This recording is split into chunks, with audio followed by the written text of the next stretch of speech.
Assalamualaikum warahmatullahi taala wabarakatuh.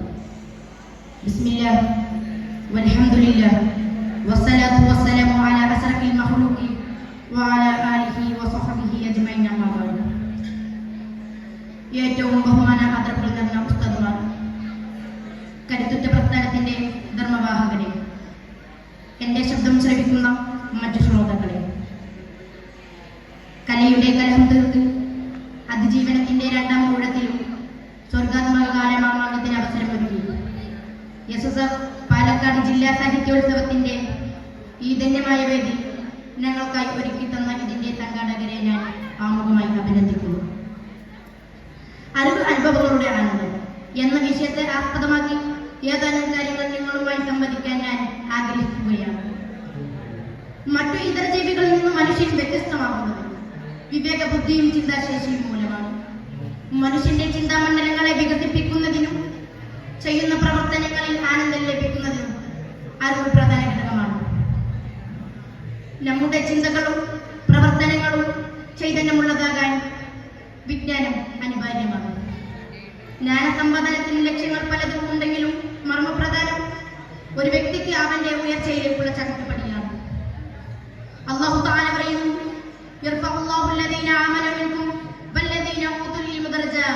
നിങ്ങളിൽ നിന്ന് വിശ്വസിക്കുകയും വിജ്ഞാനം നൽകപ്പെടുകയും ചെയ്തവരെ അല്ലാഹു തആല പടിപ്പടിയായി ഉയർത്തുന്നതാണ്. അവൻ അറിവ് നേടുമ്പോൾ സമൂഹത്തിന് ഗുണകാംക്ഷിയായി മാറുന്നു. തന്റെ ജീവിതത്തെ ചിട്ടയായ രൂപത്തിൽ ചുരുപ്പെടുത്താൻ ജീവിത ലക്ഷ്യം നേടിയെടുക്കാനും കഴിയുന്നു.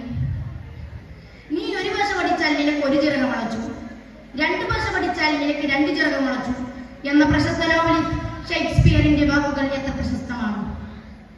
കൂടുതൽ അറിവ് നേടുന്നതിലൂടെ വിശ്വാസത്തിലും ആരാധനയിലും പെരുമാറ്റത്തിലും ആനന്ദവും സായുജ്യവും നമുക്ക് കണ്ടെത്താനാവുന്നു. അറിവിലേക്കുള്ള കടന്നുകയറ്റമാണ് മനുഷ്യനെ വലിയ സോപാനത്തിലേക്ക് എത്തിച്ചത്.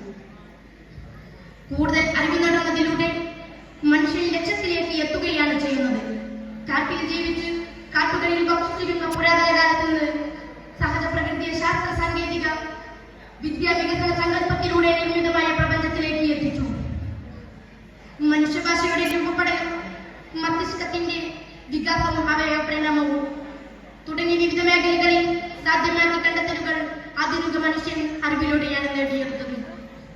വൻതകരങ്ങളും കൂറ്റൻ യന്ത്രങ്ങളും റോക്കറ്റുകളും ബഹിരാകാശ പേടകങ്ങളും അൺബോംബുകളും തുടങ്ങി എണ്ണിയാൽ ഒതുങ്ങാത്ത മനുഷ്യന്റെ കുതിച്ചുചാട്ടങ്ങൾ നിരവധിയാണ്.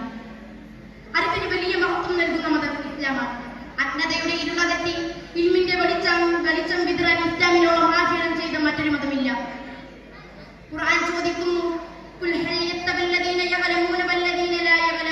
അറിവുള്ളവനും അറിവില്ലാത്തവൻ സമന്മാരാണോ എന്ന ചോദ്യം ലോകത്തോട് ചോദിച്ചുകൊണ്ട് അറിവുള്ളവന്റെ സ്ഥാനം ഉയർത്തിപ്പിടിക്കുന്നു.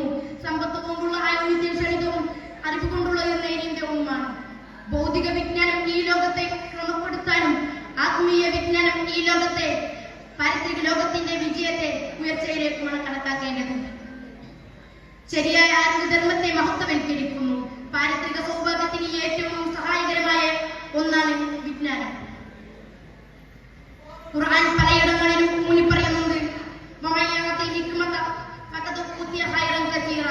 ആർക്കെങ്കിലും വിജ്ഞാനം നൽകപ്പെട്ടാൽ അവർക്ക് ധാരാളം നന്മകൾ നൽകപ്പെട്ടു. അറിവുമായി ബന്ധപ്പെടുന്നതെല്ലാം പുണ്യകർമ്മമാണെന്ന് തിരുനബിയുടെ പാഠം. ജ്ഞാനസമ്പാദനം അല്ലാഹുവിനെ അറിയാനും അറിഞ്ഞുകൊണ്ട് ഇബാദത്ത് ചെയ്യാനുമാണ്. അതൊരു ആരാധനയാണ്. അത് സംബന്ധമായ തസ്ബീഹ് നിസ്കാരമാണ്. അതൊരു ഗവേഷണ ധർമ്മ സമരമാണ്. അബൂദർ റളിയല്ലാഹു അൻഹുവിന്റെ ഒരു ഹദീസിൽ കാണാം, ഒരാൾ ഒരു സദസ്സിൽ പങ്കെടുക്കുന്നത് 1000 റക്അത്ത് നിസ്കരിക്കുന്നതിനേക്കാളും 1000 രോഗികളെ സന്ദർശിക്കുന്നതിനേക്കാളും 1000 ജനജ്ഞാതൻ തൗഫീഖ് നൽകുമാറാവട്ടെ. ആമീൻ എന്ന വചനത്തോടെ ഞാൻ അവസാനിപ്പിക്കുന്നു. അസ്സലാമു അലൈക്കും വറഹ്മത്തുള്ളാഹി തആല വബറകാതുഹു.